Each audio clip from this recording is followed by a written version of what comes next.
Welcome to the new channel of get to TET. Get to TET के एक नए channel में आपका स्वागत है। इस चैनल में टेट से संबंधित आपको सारी जानकारी, टेट से संबंधित आपको सारे विषय की क्लासेस इस चैनल में आपको बहुत अच्छे ढंग से मिलेंगे, चाहे वो सी टेट हो या जे टेट हो। तो चलिए आज हम लोग टेट के परिचय को बारे बात करते हैं कि आखिर टेट कहते किसको है और टेट है क्या। तो चलिए वन बाय वन इसे हम लोग समझने की कोशिश करते हैं कि आखिर टेट है क्या और टेट किसे कहा जाता है। तो टेट क्या है? टेट यानी शिक्षक पात्रता परीक्षा भारत में सरकारी और निजी स्कूलों में शिक्षक बनने के लिए ज़रूरी परीक्षा है। यह परीक्षा राष्ट्रीय अध्यापक शिक्षा परिषद एनसीटीई के दिशा निर्देशों के मुताबिक आयोजित की जाती है। टेट परीक्षा पास करने के बाद आप राज्य और केंद्र दोनों स्तरों में शिक्षक बन सकते हैं। तो आपने देखा कि टेट किसे कहते हैं। टेट यानी शिक्षक पात्रता परीक्षा, यानी आपको शिक्षक के बनने के लिए एक परीक्षा देनी पड़ती है, एक एलिजिबिलिटी टेस्ट देनी पड़ती है। उसी टेस्ट का नाम है टेट। भारत में सरकारी और प्राइवेट, जी हाँ, अब प्राइवेट स्कूल में भी अगर आपको कोई वैकेंसी निकलती है और आपको प्राइवेट स्कूल में भी टीचर बनना है, शिक्षक बनना है, तो उसके लिए भी टेट को अब मैंडेटरी कंपलसरी कर दिया गया है। यानी बिना टेट के कोई अब प्राइवेट स्कूल यानी निजी स्कूल में भी शिक्षक नहीं बन सकते। यह परीक्षा एनसीटीई यानी राष्ट्रीय अध्यापक शिक्षा परिषद के दिशा निर्देशों के मुताबिक ही आयोजित की जाती है। इसका मतलब ये हुआ कि डिफाइंड सिलेबस है। इसका जो सिलेबस है वो बहुत डिफाइंड है, यानी सदियों से वो सिलेबस चला आ रहा है और उसी सिलेबस के प्रारूप के अनुसार ही हर बार परीक्षा में सवाल पूछा जाता है। अच्छा, टेट परीक्षा पास करने के बाद आप राज्य और केंद्र दोनों स्तरों के शिक्षक बन जाते हैं। राज्य के लिए आप जे टेट का प्रयोग करते हैं।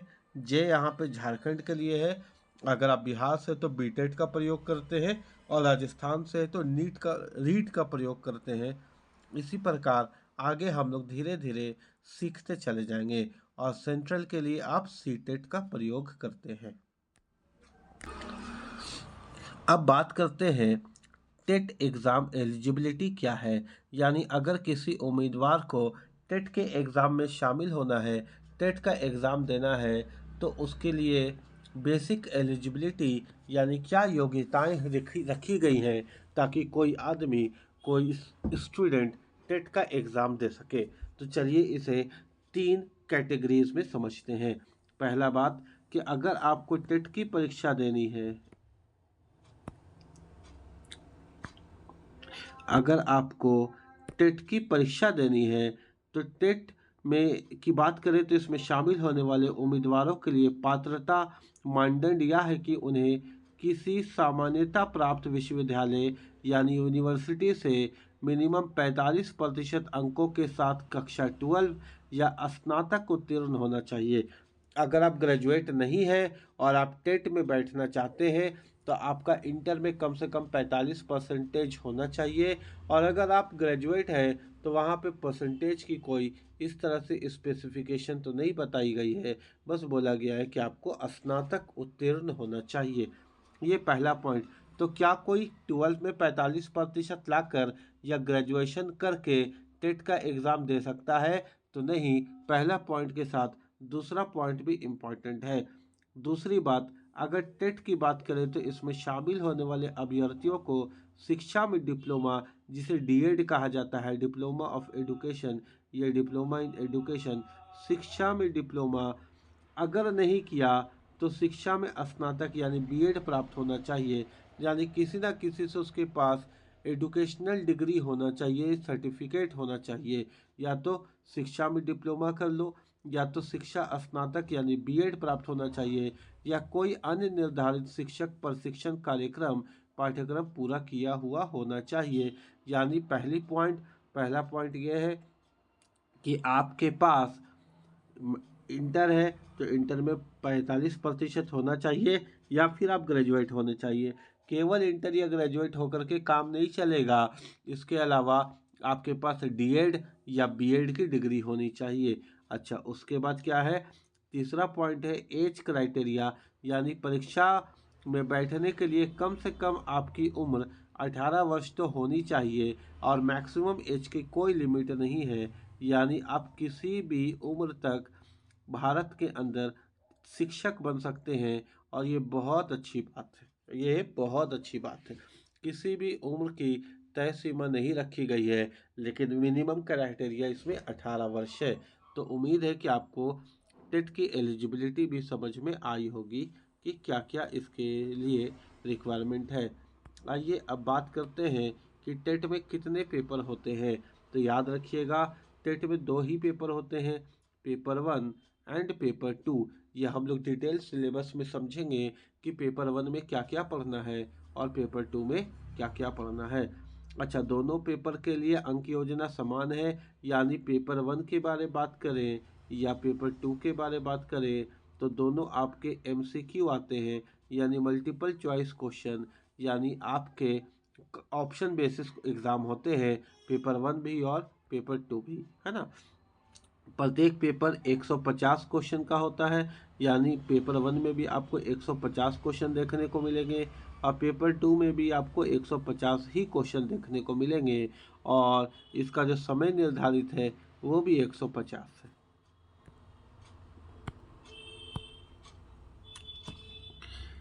आगे बात हम लोग करते हैं कि अगर आप टेट का एग्ज़ाम पास कर जाते हैं तो टेट के बाद आप क्या होते हैं।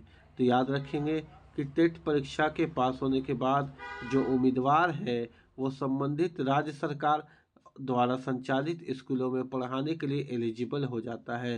केवल राज्य सरकार नहीं बल्कि केंद्र सरकार के भी स्कूलों में पढ़ाने के लिए एलिजिबल हो जाता है, जिसको हम लोग केवीएस के नाम से जानते हैं, केंद्र विद्यालय स्कूल के नाम से जानते हैं।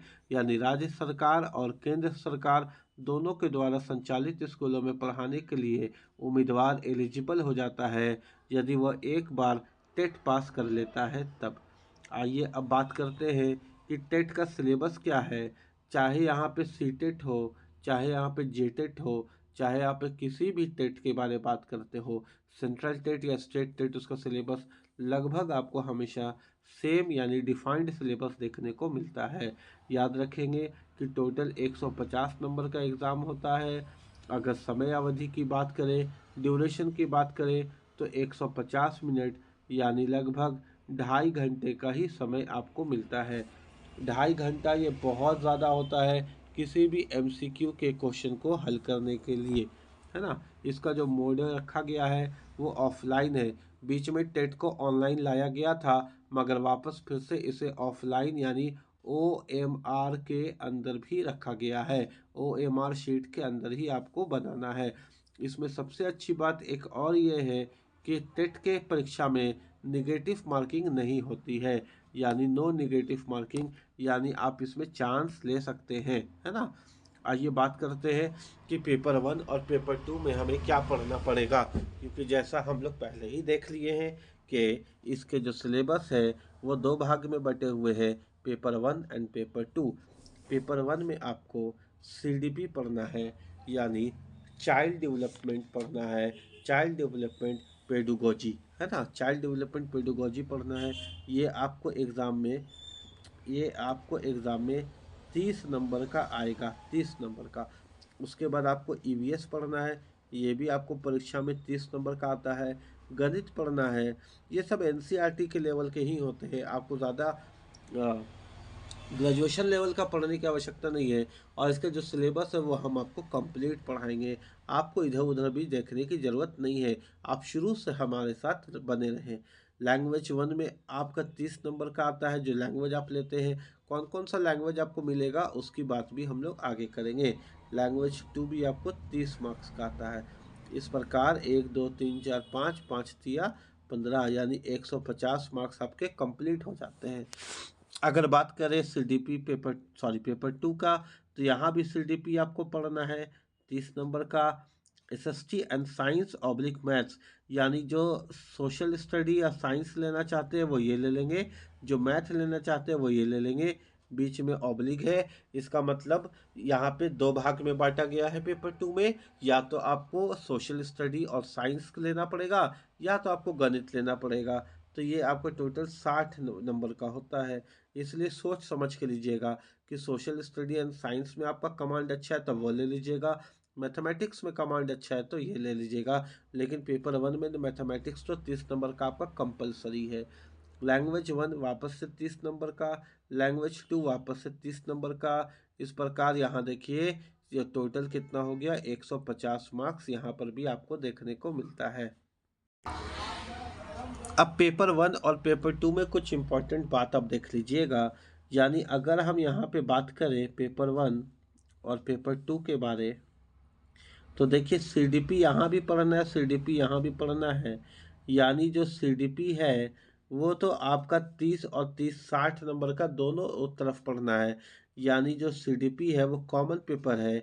इसी प्रकार अगर आप देखिए लैंग्वेज 1, तो लैंग्वेज 1 भी यहाँ 30 नंबर का, यहाँ 30 नंबर का, यानी 60 नंबर का कॉमन पेपर है। और लैंग्वेज 2 भी देखिए तो 30 नंबर और 30 नंबर यानी 60 नंबर का कॉमन पेपर है। यानी दोनों विषय से मिला करके 180 नंबर का कॉमन पेपर है जो आपको पढ़ना है। यानी अगर हम बात करें तो 150 300 में तो 180 नंबर का कॉमन पेपर है जो आपको पढ़ना है। इसमें किसी भी प्रकार की दिक्कत आपको समझने में नहीं होगी, है ना। आगे अगर हम लोग बात करें तो देखिए आगे का इम्पोर्टेंट पॉइंट ये है, यहाँ पे हम आपको कुछ लिख करके समझाना चाहते हैं ताकि चीज़ें आपको और अच्छे से समझ में आ जाए। मेरे बात को समझिएगा।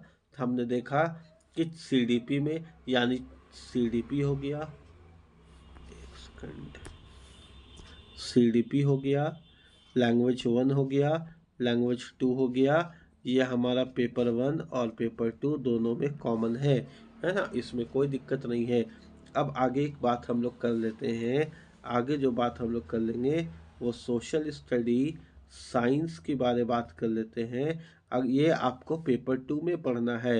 ये यहाँ से आप तैयारी करेंगे, ये आप 6 to 8 क्लास 6 to क्लास 8 का आप NCERT पढ़ते हैं। NCERT जब आप पढ़ते हैं क्लास 6ठी से क्लास 8वीं तक की, तो SST और साइंस का सिलेबस आपका कंप्लीट हो जाता है। और परीक्षा में, टेट के परीक्षा में यहीं से सिलेबस से सवाल पूछा जाता है। इसकी तैयारी भी हम ही आपको करवाएंगे। इसके अलावा आप जब गणित पढ़ते हैं, आप जब मैथ्स पढ़ते हैं, तो मैथ्स के लिए भी आप NCERT ही पढ़ते हैं प्लस प्रीवियस ईयर क्वेश्चन पढ़ते हैं। अगर हम बात करें प्रीवियस ईयर क्वेश्चन के बारे, तो आपको याद रखना है कि टेट की तैयारी के लिए NCERT जो सिलेबस है वो बहुत इम्पोर्टेंट है। प्लस प्रीवियस ईयर क्वेश्चन पिछले 3 से 4 वर्षों का ये इम्पोर्टेंट है। अगर आप ये दोनों को लेकर के चलते हैं तो टेट निकालना बहुत आसान है। टेट कोई बहुत भारी बात नहीं है। लेकिन एक इम्पॉर्टेंट समझने वाली बात यह है कि जो क्वेश्चन आपके परीक्षा में आएंगे वो मल्टीपल चॉइस क्वेश्चन NCERT के अकॉर्डिंग तो आएंगे ही आएंगे। लेकिन अगर हम बात करें जैसे EVS ही ले लिए, तो EVS आप जानते हैं कि 30 नंबर का है। तो 30 नंबर में जो 15 नंबर आएगा वो तो आपके कंटेंट से आएगा, जो आपका सिलेबस है कंटेंट। और 15 नंबर आपका आएगा पेडुगोजी से। किससे आएगा? पेडुगोजी से। पेडुगोजी क्या होता है सर? तो पेडुगोजी एक मेथड है, टीचिंग मेथड है। पेडुगोजी किसको कहते हैं बताइए? टीचिंग मेथड को। यानी ये जो एग्ज़ाम है आपके टीचर बनने का परीक्षा है। तो हमेशा आप देखिएगा कि जो भी आपका सिलेबस है उसमें आधा परसेंटेज जो 50% है वो उसके पेडोगोजी से आएगा। यानी टीचर का जो टीचिंग मेथड है उससे भी आपको परीक्षा में प्रश्न पूछेंगे और वहाँ पे आपको देखने को मिलेंगे। इसी प्रकार जैसे हम लोग गणित के बारे बात कर ले, मैथ्स के बारे बात कर लेते हैं। मान लीजिए पेपर 1 का, तो ये भी 30 नंबर का है। तो 15 नंबर का इसमें आपको कैलकुलेशन वाला एग्ज़ाम में क्वेश्चन देखने को मिलेगा। और 15 नंबर का इसमें वापस से आपको पेडोगोजी देखने को मिलता है। यानी आप गणित के शिक्षक बनते हैं तो गणित किस प्रकार से पढ़ाते हैं, किस प्रकार बच्चों को समझाते हैं, वहाँ से भी क्वेश्चन आपको देखने को मिलेगा। तो आप टेट की तैयारी बिल्कुल वैसे मत समझिए कि ये किसी एसएससी, रेलवे या बैंकिंग की तैयारी है। इसकी तैयारी उससे थोड़ी सी हट करके है, यानी आपको कैलकुलेशन तो पढ़ना ही है जो एसएससी, रेलवे या बैंकिंग में पढ़ते हैं। उसके साथ साथ आपको पेडागोजी भी पढ़ना है, हर विषय के अंदर पेडागोजी पढ़ना है, क्योंकि आप उसके टीचर बनने वाले हैं। उम्मीद है कि आपको यहाँ तक बात समझ में आई होगी। अब आगे की बात अगर हम लोग करें तो टेट की तैयारी करने के बाद अगर हम सीटेट के बारे में बात करें तो टेट की तैयारी करने के बाद आप केवीएस में जॉब पाते हैं। उसके अलावा डीएस एसबी में आप जॉब पाते हैं। आप सुपर टेट में जॉब पाते हैं। आप बिहार सेवन्थ फेज में जॉब पाते हैं। आप रीट राजस्थान में जॉब पाते हैं। इसके अलावा आप स्टेट लेवल में जॉब पाते हैं। ये सब आप टेट करके पा सकते हैं, और ये सब जॉब सिर्फ और सिर्फ शिक्षक की है, यानी टीचर की है। उम्मीद है कि यहाँ तक आपको टेट के बारे जानकारी समझ में मिली होगी। यदि आपको इस वीडियो से लाभ हुआ तो चैनल को ज़रूर सब्सक्राइब कर ले और हमसे जुड़े रहे टेट की बहुत बेहतरीन तैयारी करने के लिए। तब तक जय हिंद, जोहार झारखंड।